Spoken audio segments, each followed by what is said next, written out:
Welcome to Betting Weekly Extra Time, European edition. You're with Dan Roebuck alongside me, Steve Wyss and James Eastham. Steve, first game after the opening Champions League salvos. Are we expecting a little bit of a come down from those clubs that were involved in Europe's top competition? There's a lot of hullabaloo around the Champions League with, the new format and so on, a lot of focus on it as well. Do we expect anything different from the teams that were in action in midweek this weekend? Yeah, good day to you, Dan and James. I do think you've got to consider the aftermath of European matches, especially those teams that play on a Thursday, away from home in particular. For some reason, it feels more of a hangover when it's Europa League or Conference League. I don't know whether it's just because it's the type of competition. Champions League, teams that play Tuesday, Wednesday are probably less affected. But listen, as always, you've got to treat each match individually. Look into the circumstances, but of course, it's a factor which does need to be considered. James, what are your thoughts on it? Is it going to be different, or is it going to be as it was? Can we look back at stats from previous years and think, okay, if teams have travelled, then it means this in terms of how I'm going to approach this particular fixture, or is it slightly different? Is there even more focus now on the Champions League for clubs? I think the fact we've got one big league table, Dan, is the main difference. I think teams are maybe going to feel that they can take the early rounds of the Champions League not less seriously, but not as crucial, in the sense that after 2 or 3 games, when we had the old format, teams would feel it was do or die time if they hadn't done as well as they think. They might feel now, because obviously the season in the Champions League group stage stretches further, that they've got a bit more time. How that will play out at the weekend, I don't know. I must admit, I quite like the new format at the moment. I know the fashionable thing is to criticise it. I think it's quite interesting to see how it plays out from a betting point of view. It gives us something new to look at. So it's a bit early, I think, after one match day to draw any conclusions. But I wouldn't be surprised if there were a few differences with regard to how teams play on the weekend in their league matches. Yeah, as you say, I think the cut-off for when we get do or die is going to be maybe a little bit later on in the season, the way the format is. I mean, Steve, I can't get my head around looking at a 36-team league. To me, it looks like something from Argentina when you just look in and you think, what on earth is all this about? I can't get my head around it. Is 12th any good? I don't know. I saw a tweet this morning and someone posted up the league table. And the caption was, the game really has gone now, hasn't it? Look, listen, I think we've got to give it a season, right? Let's give it a whole season and see how it pans out. It might get very exciting towards January, or we might get some processions. I've seen lots of different takes about it. A lot of hype either way. At the minute, I think it's too early days to give it one way or the other. Yeah, I think I'm going to like it. I think if I make money out of it, I'll like it. If I don't, it'll be rubbish. If you are tailing us or opposing us, let us know. Share your Bet Rivers bet slip. Just tag us in at Because We Win. And watch out for a brand new Betting Weekly newsletter. You can sign up. It is for free, just like you can subscribe to our YouTube channel. That's for free as well. You want to sign up to the newsletter, head to bettingweeklystudios.com. We're going to kick off in Germany this week with the feature game on Sunday, which is Stuttgart against Dortmund, 11:30 a.m. Eastern. Stuttgart are the favourites here at plus 132, Dortmund plus 180. Contrasting fortunes, Steve, when it came to these two sides in Europe. Stuttgart maybe a little unlucky against Real Madrid to lose 3-1. Dortmund fortunate to win 3-0, although probably did deserve to beat Club Brugge. And I must admit, I bet they saved so many bettors in the over 2.5 goal market. What was it? 3 goals in the last 15, 20 minutes or so. You're tackling this game for us, and you've got your 2U play in it. Well, my biggest mistake last week on the show was not including the Stuttgart over 3.25 as even a pick. I think I was watching back, and I think I sounded the most convincing when I was actually talking about the Stuttgart game, and yet it wasn't. Well, you said it was going to be your 2-unit play. I know, and then suddenly it wasn't a play at all. But it's sort of absolute madness, really. I'm not making the same mistake again. The 2-unit play is over 3.25 goals here at minus 104. Stuttgart against Dortmund. I watched Stuttgart in midweek against Real Madrid, and I thought they outplayed them. Actually, they were very unlucky to lose. I was wondering how they would approach the game, but they just didn't change anything, really. They played the Stuttgart way, which is just to go after teams. I don't think anything's going to change here. against the big teams in the Bundesliga. These two teams actually played each other 3 times last year, competitively, twice in the league and once in the cup. And all of them did go under 3.5, funnily enough. But if you look at the metrics and the stats, they should have gone well over, really. Some extortionate XG numbers. 4.39 XG Stuttgart racked up in the 2-1 home win against them in the league. In the Pokal, they racked up 1.71 XG against Dortmund, and then 2.29 as well. Dortmund racked up in the return match against Stuttgart. There's all sorts of narratives here. Girassi scored in every fixture involving these two teams, and now he's moved to Dortmund. You know, I don't actually think he's priced up yet with Bet Rivers to score any time at the time of recording. But you just feel like it's going to happen, don't you? It's written that those sort of things do tend to occur quite a lot.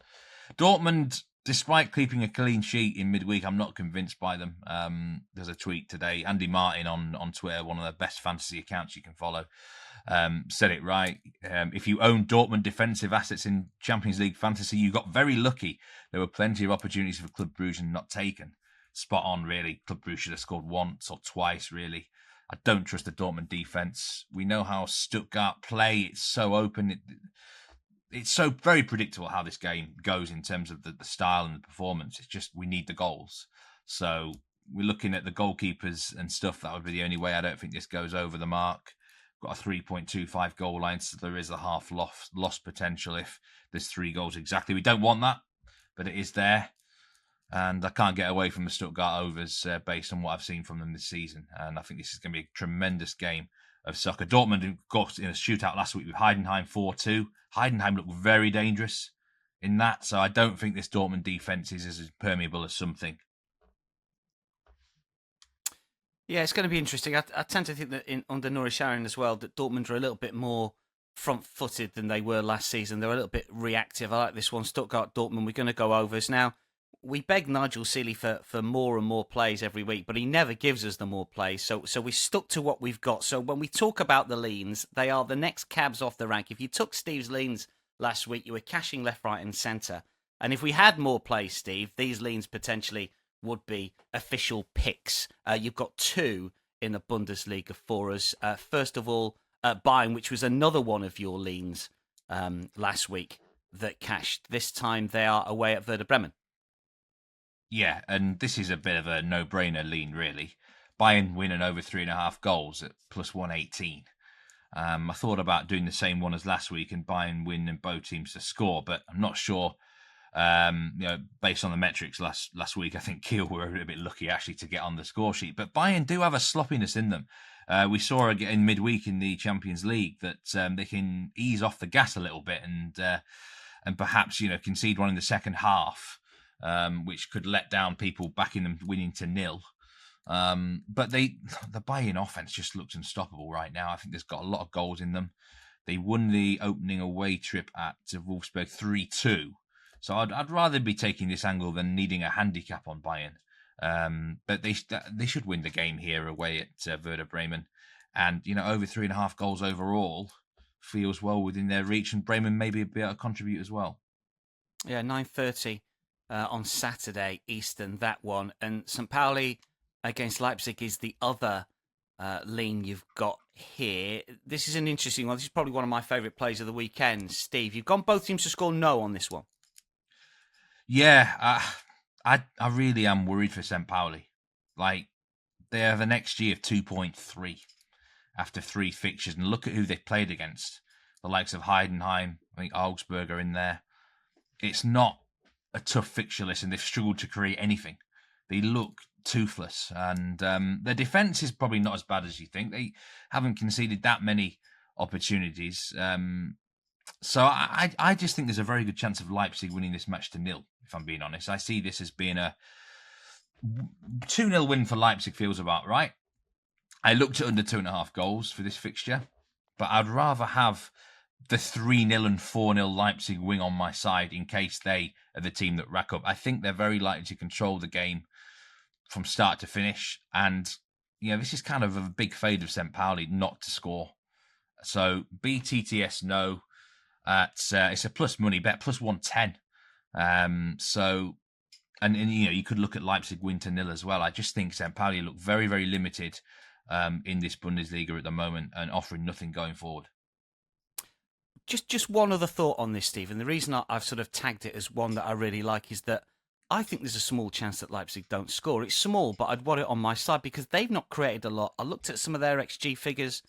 It's not particularly high considering where they are in the league. And they were a bit fortunate in a way to beat Leverkusen. I know we flagged that up as a most likely where Leverkusen might fall this season. But do you know what I mean? I mean, they're not free-flowing at the minute, Leipzig. Is that fair? Listen, they only beat Bochum 1-0 on the opening day. They drew 0-0 last week against Union Berlin. I flagged that up as a potential under. They're playing, we don't know the result of the match yet. They're playing in the Champions League on Thursday.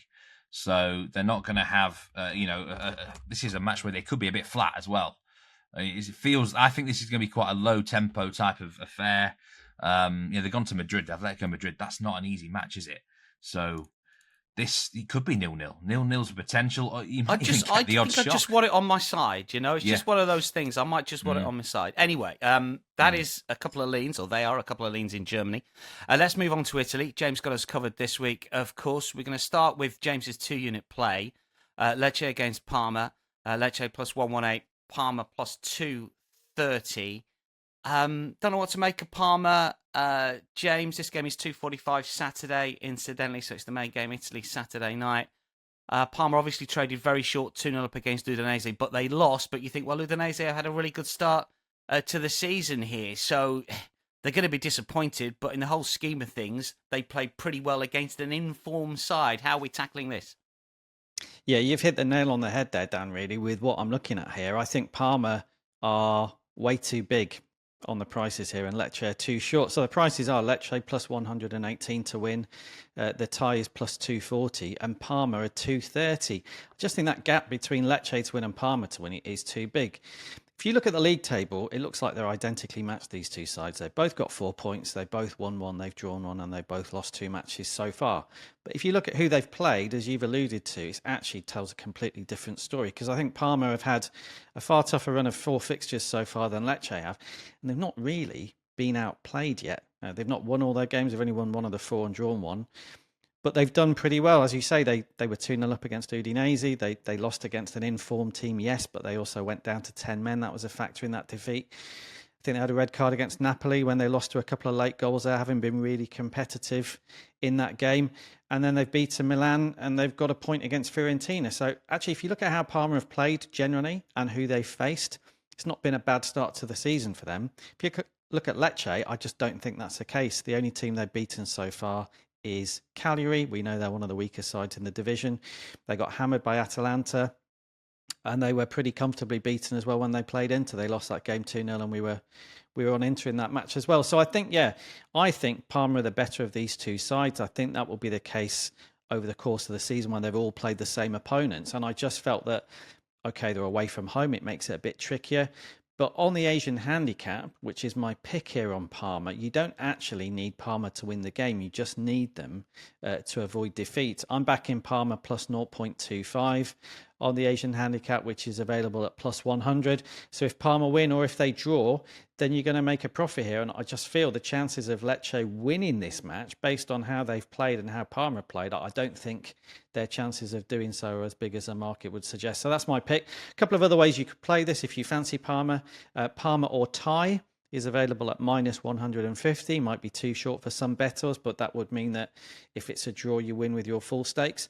Or Parma tie no bet is available at plus 135. So you'd get your stakes back if it's a draw, but obviously you're on bigger odds there with Parma to win the game. So that would be my advice. Find a way to back Parma here, side with them. My pick is the Asian handicap, and I think at plus 100, I think that's pretty good odds. Yeah, unusual to see Lecce around about even money, I think, to win any game. Not saying that they can't win it, but it just seems to stick out a little bit, doesn't it, there on this fixture against a Parma side that have played pretty well in defeat and in draw over the course of the campaign so far. Big game in Italy, 2:45 Sunday Eastern. Sunday night in Italy. It is, of course, the Derby della Madonnina, which is the Milan derby. Inter against Milan. Inter a minus 157. Milan plus 390. And I guess the question here for bettors, again, James, is off the back of Champions League action now. Inter, of course, drew with Manchester City away from home. Milan were beaten by Liverpool at home despite taking the lead. So emotions will be different for the two different camps here. I was just looking at a quote from Nicola Barella, who suggested that every Inter player gave 200% all over the pitch, which is impossible. Can't give more than 100%, as we know. But more seriously, how much have they left for this game? Now, it's the Milan derby. Obviously, they're going to be up for it. But you do wonder about Inter, don't you? I mean, they're going to be so happy with the draw away at City in the Champions League. They've got to get up again for this one. What are your thoughts?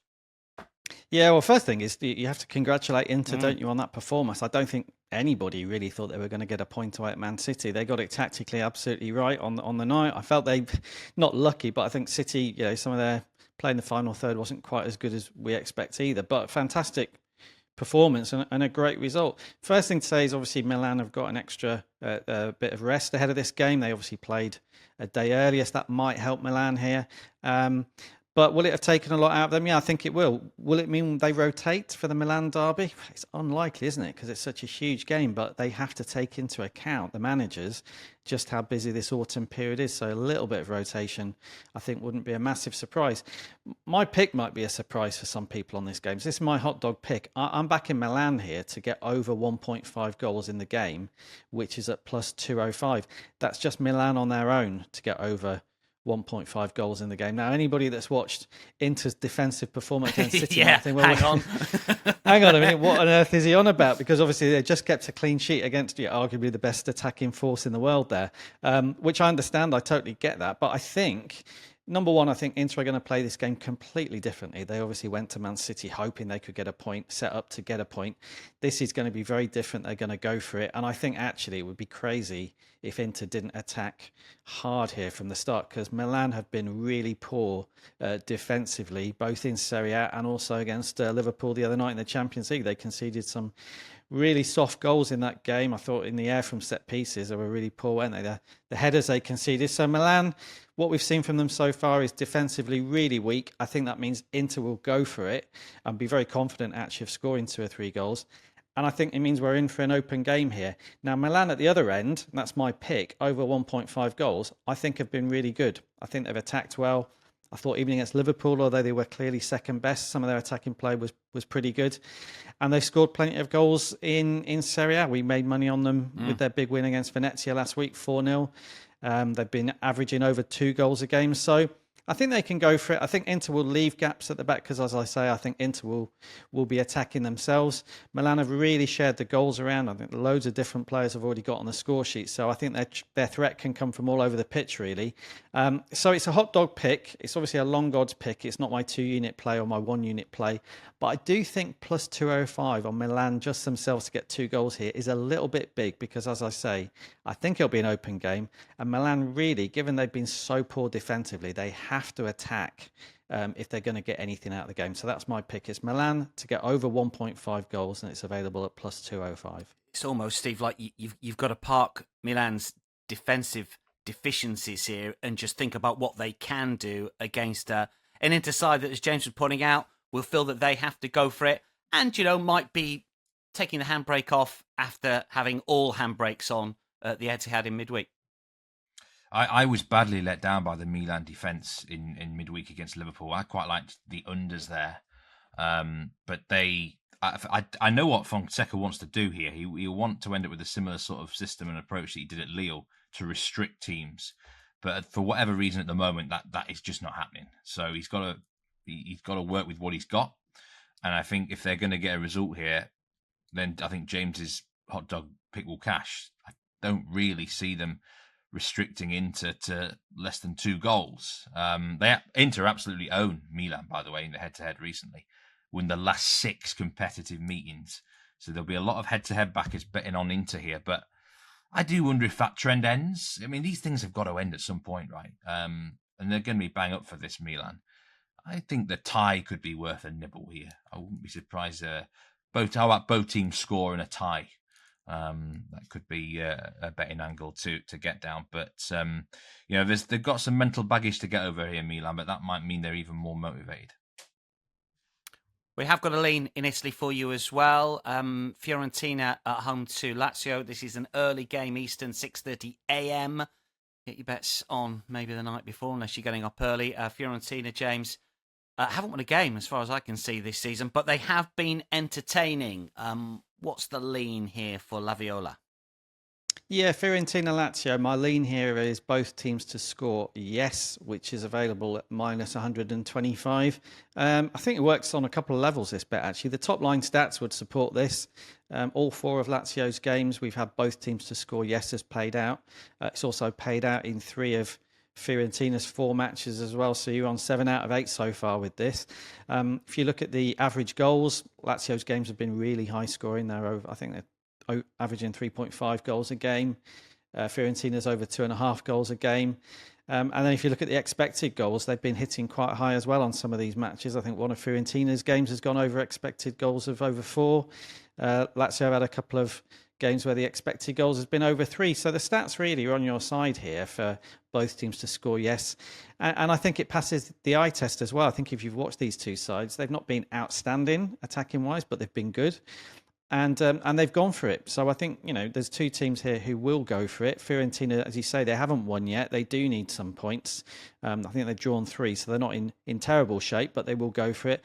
And Lazio, as I say, everything we've seen from them so far is that they're likely to be involved in a lot of high-scoring games this season. So, yeah, for me, it was an easy lean. It wasn't quite enough for my 1-unit play, but I think you'll get a really good run for your money here. I don't expect either side to try and shut this game down. So both teams to score yes is my lean at minus 125. Plenty of thoughts, leans, picks when it comes to the action in France, of course. Ligue under the spotlight with James and with Steve. We've got a 1-unit play from James first up. We've got some leans from both of the boys. We'll get to the official pick first of all. This is 1 p.m. Saturday, Rennes against Lens. Rennes are the favourites plus 140, Lens plus 195, the draw plus 240. James, I took a little glance at the stats here. Very, very contrasting fortunes as far as Rennes are concerned, home and away. They're a money-making machine home, not so much away. Is that the key driver for your play here? You've got a few caveats with your bet as well, but talk us through it. Yeah, Rennes at home are a great side, Dan. You mentioned that, and it goes back years, actually. Those who used to watch Steve and I on the French show, Ligue 1 show, will remember we Never heard of it. We used to talk them up all the time because we know exactly what we're going to get from Rennes at home. They not only have a great winning record, but they like to win in style. That was what paid off for us last week as well. They beat Montpellier 3-0. We were on them on the Asian handicap. So I really like Rennes at home. It's a great stadium. If anyone's ever been there or seen them on the TV, it's quite tight into the pitch or the stands, and it generates actually a much better atmosphere, I think, at Rennes than people know. It's not really talked about as a hotbed of football or a particularly fervent fan base, but it can be. So, yeah, I do like them at home. I think they got plenty of confidence from that win against Montpellier last weekend. They played really well. So my pick here is Rennes Tino Bet, which is available at minus 136. This way you're just covering yourself if it does end in a draw, because Lens won't be a pushover. Lens are a good side, although I wasn't particularly impressed with them last weekend at home to Lyon. They drew that game 0-0. I didn't think they played particularly well, but they are a good side. So the Tino Bet means that if it is a tie, you're going to get your stakes back. And you're only going to lose if Rennes lose the game, and that's something they very rarely do at home. So I was willing to take what might be quite a short price here for some people, minus 136. Rennes plus 140 to win if you do fancy them just to win it. But yeah, my feeling was they should get at least a point here. You're covered if that's what happens. And yeah, I think on paper, this Rennes side have got a good chance of being competitive at the top of the table this season. And I think we're starting to see that now. They did have a lot of ins and outs during the transfer window. It's taken a bit of time for the team to come together. It might still take another couple of weeks. But from what I saw last week, I think they're getting there. So, yeah, very happy to support Rennes here. And just on the goals markets, Dan, we obviously cashed last week with Albert Grunbeck, who scored for us. He was our hot dog pick at plus Disappointed you've not given 255. us a goal scorer this week, James, but I sense a sort of partial lean coming. A partial lean. And one of these could quite easily have been my hot dog again. So 3 players to look out for here. Amin Guiri plays for Rennes. He's available at plus 255 to score anytime. Ludwig Blas, he's already cashed for us this season to score anytime. He's plus 310. The pick of the bunch this weekend at Rennes for me, Arnaud Calimundo, is available at plus 340 to score anytime. Now, Calimundo is arguably their best goal scorer, and to be available at plus 340 to score at home for Rennes, where they score most of their goals, I think is a great shout. He could quite easily, as I said, been my hot dog pick this week. So if you like the goal scorer markets, those would be the three players to look out for Rennes, because I think with all three of those, you'll get a run for your money this week. Names again? Give us the names again. Amin Guiri, he's plus 255. Ludwig Blas, plus 310. Arno Kalimwendo, plus 340. Brilliant stuff. I think we need a bit of a discussion here about this game, because I've got a good question for James about Lens, actually, because the goal line to me stood out here. Goal line of 2.5 is plus 100, right? Now, that is a pretty low goal line for a Rennes game. And I delved deep into Lens, and why do you think Will still has a history of unders? I mean, I look back, and 11 of his first 17 in charge at Rams were under 2.5. His overall tenure there, games averaged 2.4 goals per match in 59 Liga matches in charge. 4 out of 4 under 2.5 so far. I watched that Lyon game against Lens last week. It was a lovely watch, nice end-to-end. It was a good 0-0. But somehow the chances are quite restricted under Will still. There's got to be something about his system which reduces big chances, I think, for the opposition. And I can't work it out, James, because the games feel open, That's but they a never really seem to good point. contain the XG. The XG numbers are never that high.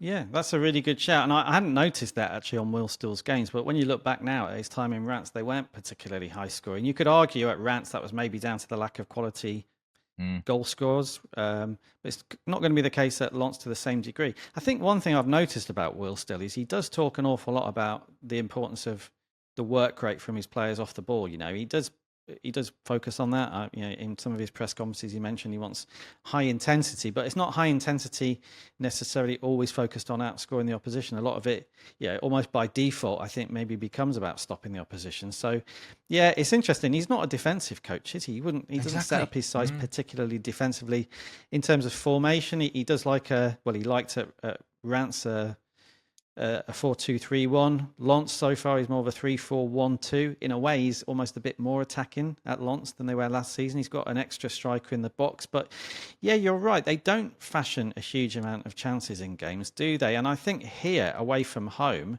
you'd be surprised actually if Lens were too gung-ho, because they know what a threat Rennes will pose at home. So yeah, interesting. It'll pose more of a challenge, I think, for Rennes certainly this weekend to break down Lens' defence than they faced last weekend. Montpellier were really poor, we should say, last weekend, and that helped Rennes win that game comfortably. So it will be a stiffer test this weekend. But it's something to look out for, I think, isn't it, Steve, on Lens under Will Still, really, and just how many low-scoring games there are going to be. Would you play under, Steve? No, because when the eye test, you feel over. Like, you watch the Lens games and you watch the rounds of Will Still, you feel like the goal should come. But I mean, last week I noticed there was many moments when you think Lyon are in here with a big chance, and then the bodies get back to putting a great block, and the positioning seems really good from the defenders. And I'm like, how have they managed to do that? And the last line of defense, of course, the goalkeeper's quite good. You know, Samba's no mug, is he? So if I had to put a correct score here, I actually think Rennes will win the game, 1-0 or 2-0. Something to look out for. We're going to have to rattle through the leans in France. Steve, you've got a couple for us, Lille, Strasbourg and Monaco, Le Havre. Talk us through these two. Strasbourg can't be trusted at all for me. They've taken the lead in every match so far, but they've conceded a goal in the second half in every match so far. I think both teams score yes here at -120. Looks a big price. Lille are coming off the back of a tough Champions League tie where they had 10 men in Portugal against Sporting. I looked at another couple possible bets here, by the way. Lille to win the second half at +100. And how about Strasbourg half-time, Lille full-time at 18-1. Strasbourg are not playing well in the second half. I don't know why. They're getting off to good starts in games, but they're blowing it. So BTTS -120 looks a good play. And Monaco, Le Havre? Yeah, I mean, obviously, I had Le Havre as a hot dog last week, and they kind of gave it a good crack for me. I think they deserved to lose against Toulouse. It felt like a match that Toulouse really needed to win. I think the intensity of Toulouse was the difference last week. But I think Monaco might be quite flat. We don't know the result against Barcelona, but that's going to be a tough game. Pretty high intensity. the sort of fixture where I think Monaco might be sleepwalking a bit. We've mentioned this before about them, where they're not focused, they're not quite on it, and they'll just take the win. A 1-goal win will do for Monaco. So plus 1.5 handicap on Le Havre looks big to me. The concern is, will Le Havre offer enough? They didn't really offer us enough last week, if I'm being brutally honest. I wanted more from them. So I'm kind of banking on Monaco being under par.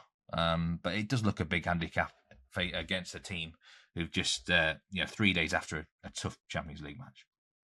Speaking about after Champions League matches, James has got a lean in the Paris Saint-Germain game away at Reims, which is 3 p.m.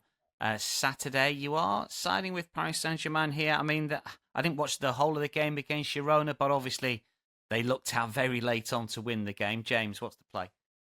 Yeah, the play is PSG here, -1 on the Asian handicap at -136. So if the game ends in a draw or a Reims win, you've lost your bet. But if PSG win by a single goal, you get your stakes back. If they go on and win by 2 or more, then you're going to have a winning pick. They weren't great against Girona. It wasn't a great performance, but I think what I've seen so far from PSG is that if they rotate, and they might rotate here, I think there's enough actually from their backup players that I've seen so far that I'm confident they can win these type of games in League One. We've seen some good play from the likes of Lee, who's come into the side for them. Kolo Muani, who's not a starter at the moment at PSG, has come in and done well. So if they do rotate, I think the quality will just about still be there for them to get the win here. And the second factor in this is that they've got Marseille breathing down their necks at the moment, and that might go on for some time this season. It might go on all season. Marseille have been fantastic. So I think Luis Enrique, the PSG manager, will be putting pressure on the players to make sure they stay focused in the league, keep picking up the wins, don't ease off just because they're in the Champions League. And I think that's a factor here as well on this game. Reims have been fairly average so far. I've not been especially impressed by them. So I do think PSG should get the win here. And as long as they win with our pick, then you're not going to lose anything. I've just realised we haven't got a Marseille pick. Is that the first time this season? Steve, what's going on? What's wrong with you? Do you know, I nearly included the Marseille matches for the SGP, but I can't get a read on the game. Last week kind of threw me a bit. Lyon. The Lyon match last week was a weird one. I think Lyon went into their shell a bit, and I'm just worried that they might do the same here. All right, so we're leaving it. James, you're leaving Marseille. Yeah, I'm the same as Steve. I had a long look at that game. I really wanted a Marseille pick, but I couldn't find one, so we're having a week off. Let's get to Spain. We have got a 1-unit play from Steve. We've got Steve's same game parlay, and we've got Steve's hot dog, all to come. Sit back, enjoy some analysis of 3 games in La Liga. We're going to start with your 1-unit play, which is Saturday, 10:15. Osasuna Las Palmas here. Osasuna, they have been cut a little bit, Steve. They're into -117 last that I saw. I know that you're going to talk about slightly bigger price maybe here, but you are backing them. This is your irrational hatred of Las Palmas on the road, I think, comes into it. Or maybe it's right. Well, it's rational, I guess, isn't it, from a betting point of view? Yeah, on the money line, Osasuna, this is a 1-unit pick, -117. And I think that will shorten when this comes out live on the channel. It's probably even shorter, to be honest. But I really feel Osasuna should get the job done easily. Las Palmas, for me, are the worst team in the Liga. Everything kind of points towards it on the field. They don't look good. The metrics are really poor for them. They've got the worst expected goals against, 10.79. They've actually overachieved in that category as well. So they should have conceded even more goals. I'll be less inclined to oppose them at home on the Canary Islands. I think that's a different sort of challenge. They've held Real Madrid. But away from home, they're known for being very, very poor historically for many, many years. Last year, their away record was 4-4-11, which is actually, for them, probably not that bad. Just scored 13 goals. They've already lost at Leganés this year and at Alaves. And I think Osasuna beat them. I mean, Osasuna have beaten Celta Vigo here at home, Mallorca at home. Those are not looking like bad wins, at the moment. I think if they can beat those sides, then it shouldn't really be a problem against Las Palmas. So, yeah, it's a pretty straightforward selection. Osasuna simply on the money line to win. To win against Las Palmas, this could easily be a 1-0 up, but it could be more comfortable if Osasuna show their superior class. Las Palmas away from home are not a good side. Same game parlay is Valencia against Girona a little bit later on Saturday at 12:30. Girona are the favourites here, +148. Valencia +185. We've briefly mentioned Girona, Steve, already with their defeat at Paris Saint-Germain. Fairly gallant in defeat, but to concede as they did, when they did. I mean, that has got to hurt. You can play as well as you want against a side that made the semis last year, but I mean, Gazzaniga, I mean, I don't know what he's doing. It's just one of those things, or is it? We've got our same game parlay here, Steve. Yeah, and look, it's going to be a gut wrencher for Girona, isn't it, to lose in the fashion they did? And I think they're going to win a bit of a downer here. They could be vulnerable, and that's music for Valencia's ears. Valencia need a result. They've lost 4 out of 5. They're bottom of the table, and the pressure's on, isn't it, at the Mestalla? So, but this is a good chance for them. I think Girona, we know they will always give you opportunities, no matter who they're against. Certainly in La Liga, they will open up a bit. And this should be a decent game end to end. I really like the over 2.5 in it anyway. I think over 2.5 goals is a massive price at plus 100 on its own. But in terms of the same game parlay, I've added both teams to score yes as well. Valencia's defense is just not looking good at the moment whatsoever. That shouldn't be a problem for Girona. And like I say, I think that Girona side might be a bit tired and flat, and Valencia can take advantage of that. Both teams get on the score sheet. And then the third aspect of it, one of my good old favourites, added the corners in. Mm-hmm. Over 7.5 corners. Both teams are ranking fairly high for corners this season, especially Valencia fixtures. It should really happen by default. By the way, some teams, you check out the stats for corners. Some teams are there to be avoided. Marseille games, for example, this year, very low corner count in France. But to add those three together, plus 205, which I think that's a cracking same game parlay price.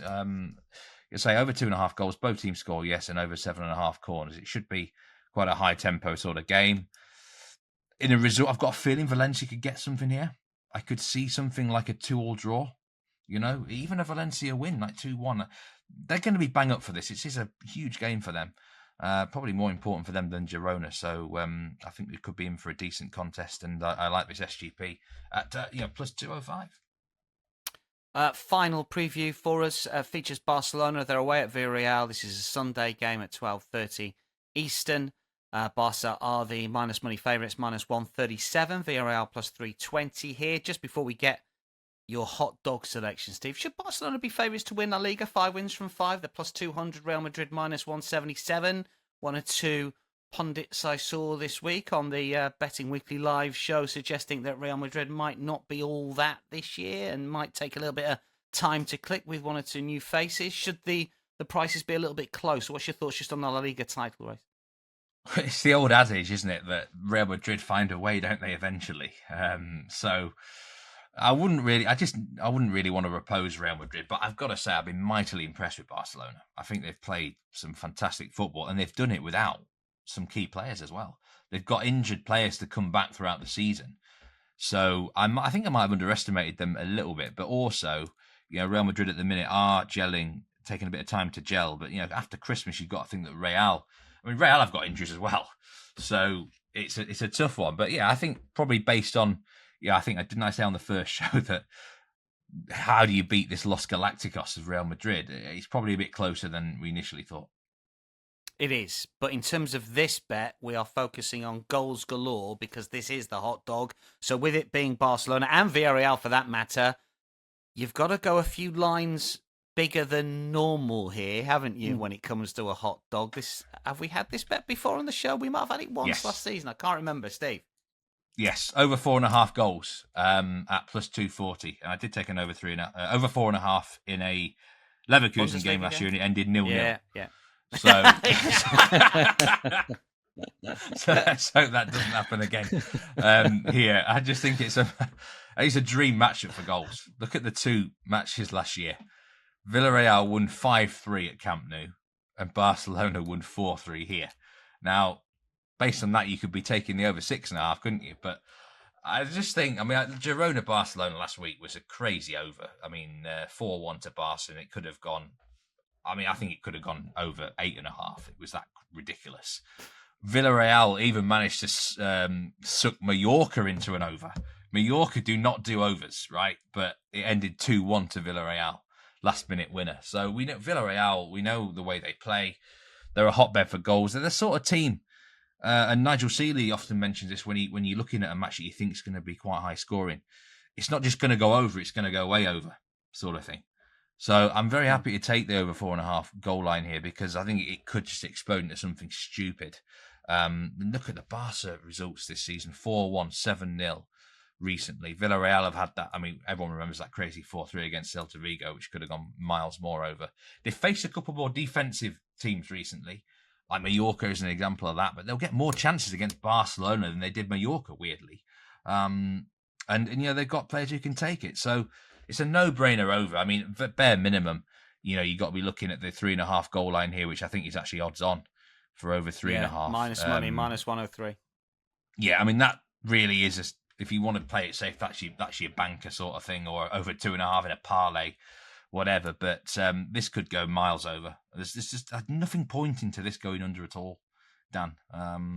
Barcelona, we don't know the result of their match against Monaco at the time of recording, but it's not a long trip, is it?